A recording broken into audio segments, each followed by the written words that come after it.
Definitely, Mike. There's a rematch technically. I mean, it's a new team. I guess to what extent do you feel like your returners can channel that, and I guess share that with the rest of the team? Yeah, I mean, the experience of playing against them is one thing that obviously three of them have. But you're right. I mean, we're a new team with a lot of new pieces, and so are they. But the overall concepts of things, I think we can take some lessons from last year's game. But again, it's a different team. They're built a little differently. Obviously, much earlier in the year, so neither team has really, I don't think, hit a stride or where we were last March. So there'll be some things to take from it from last year. But like I said, I think we're a little different, and so are they. What do you feel like is the biggest difference kind of with this year's BYU team versus what you faced in March? Well, 4 months different through a season. I mean, I think this team, from watching them in the game so far, they'll be even better than they are now. I mean, the team that we played back in March was really clicking, really had things rolling. They're built a little different with Wright at the point guard instead of Demeen or Denham. Obviously you got DeBonsta on the floor. A little different in terms of how their backcourt makeup is.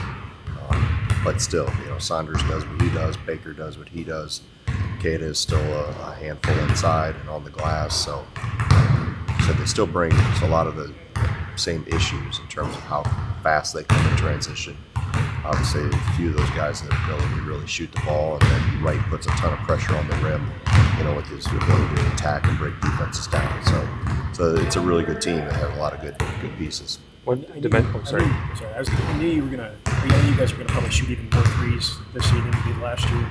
It's like 38, 39 the last two games, top 5 in the school history. Do you have a number in your mind every game that you go into?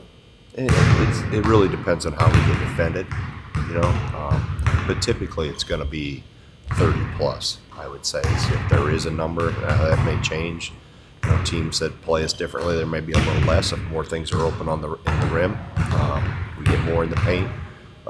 Really kind of it's a feel for how the game is going. But the team is, I think we're built to shoot a lot. And I think obviously the analytics and just where the game is, it shows. Is how the game is played right now. So the spacing, the pace, and the ability to have multiple weapons on the floor. If not all 5, they can shoot it. So I don't really set a true number. If it gets too low, it can never get too high. I would say that. Obviously, it's shot selection, and not all threes are created equal, right? So there's a little bit of jurisdiction on that. But I try not to micromanage. But I would get more concerned if it's too low than too high. What dimension has AJ added to them? Oh, I mean he's a 6'8", 6'9" point guard that's extremely talented. I mean, you hear all the comparisons. I mean, is he Kevin Garnett? Is he Kevin Durant? I mean, he's really, really talented at the game of basketball, and he's big. So yeah, I mean, he's obviously an MVP of all the international stuff he's played in. Really, really talented. So he can bring it in transition, can play multiple positions, long, active, just a really, really good player. That's probably why he'll get drafted really high. You look at last season's game, it felt like it took you guys 30, 35 minutes to really settle in defensively and start to string together stops. I know the personnel's a little different, but is there anything you take from that game that can maybe help you get off to a faster start? Yeah, I think just understanding the pace that it's going to come at us with. That's the one thing. And it did take us a while till we really got our feet underneath us. So I think understanding what we're going into and what that's going to feel like. We've tried to replicate that in practice here today. We'll do the same thing again tomorrow. So it's nothing different in terms of our preparation than how we built this group defensively. From back in September on, transition defense is vital. Stopping the ball is vital. Finding shooters in transition is vital. And be able to build a wall I didn't just start talking about that today. So hopefully all those, lessons in our work and our emphasis on that part of the defensive end can help us when you see a team like this We don't have to introduce something new that we haven't done for a month or two already. So it'll be challenged, unlike anything we've seen to this point.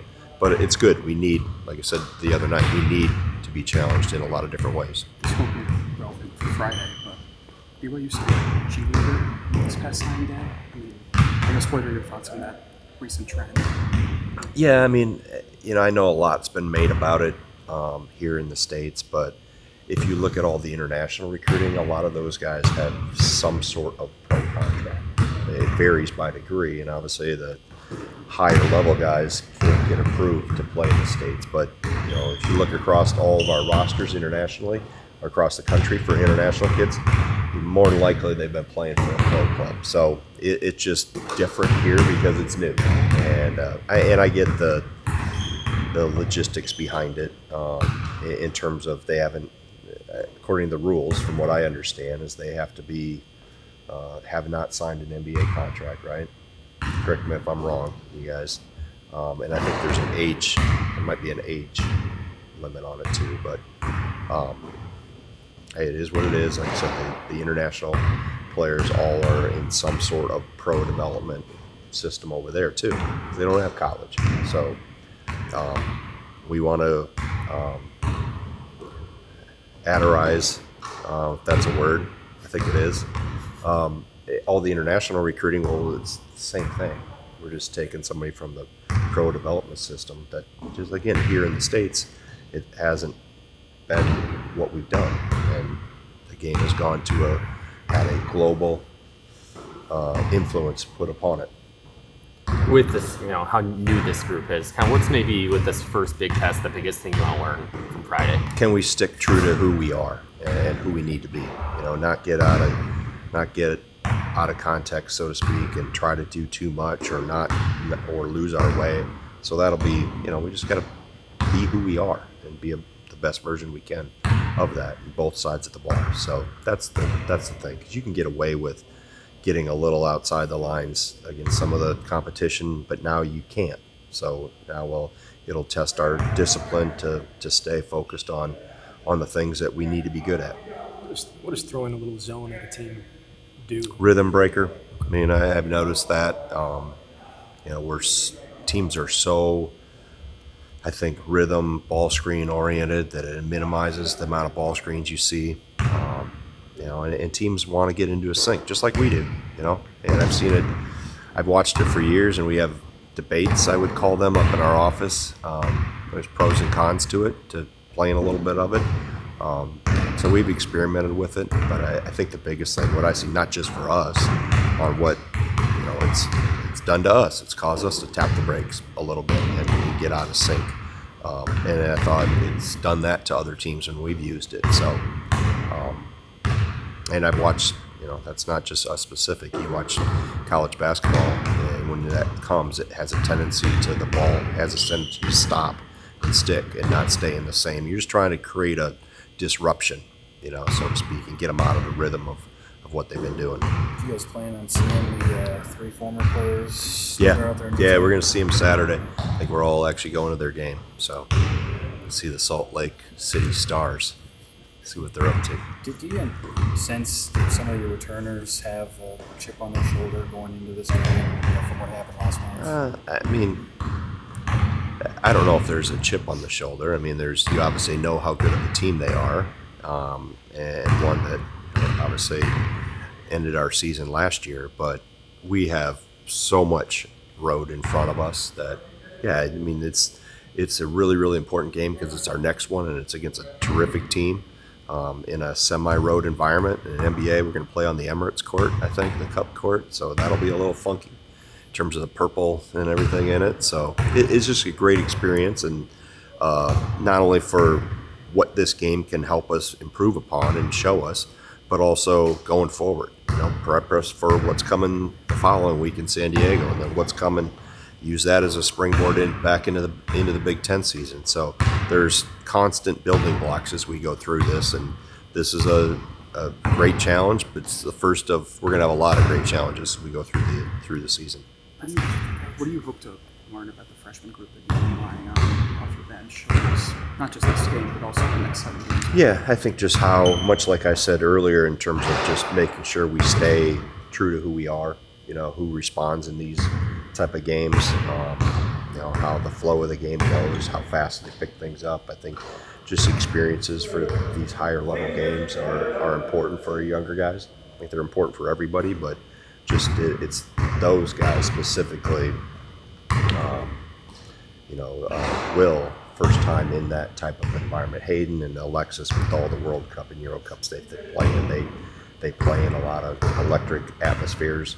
I don't know how this atmosphere will be. I assume it'll be predominantly blue, but I think anything we can draw from it will be good, because there are going to be we have to play more games on the road, right? And we're going to play more games against really good teams. So I think every opportunity you have to get something out of it, get experience, whether sometimes it's just sitting there watching it, and being in those huddles.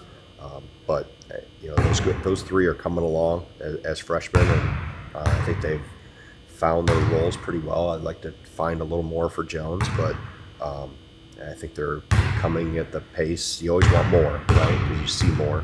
And I think we can, as the year goes on, they'll get better and better and better, because probably faster, because of these experiences, and because this is all new. It's the first lap around the track for them. So just got to help them through these first ones and get them to understand, stay true to who you are, and keep doing the simple things. So we don't change and go outside lose our mind in some of these games. Still play the game the right way. All good? Thanks.